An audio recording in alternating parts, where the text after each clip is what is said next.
Ураганот Кирк, по достигнувањето статус од 4-та категорија, сега ослабе во постропски циклон во Атлантскиот океан.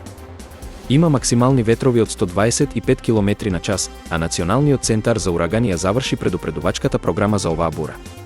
Иако се очекува Кирк да продолжи со слабење, се предвидува дека ќе донесе силни ветрови и обилни врнежи во делови од Европа, особено во Велика Британија и Северна Франција.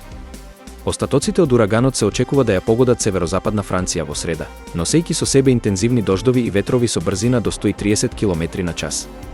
И покрај губењето на тропските карактеристики, Кирк ќе предизвика опасни морски услови, особено долж португалскиот брег. Очеуваните висини на бранови ќе достигнат од 5 до 15 метри, а региони како Минјо и Галиција во Шпанија може да доживеат ветрови над 110 км на час. Обилни врнежи, особено во планинските области на Северна Португалија, може да достигнат до 80 мм за 24 часа, што дополнително ќе ја зголеми опасноста од поплави и други природни непогоди.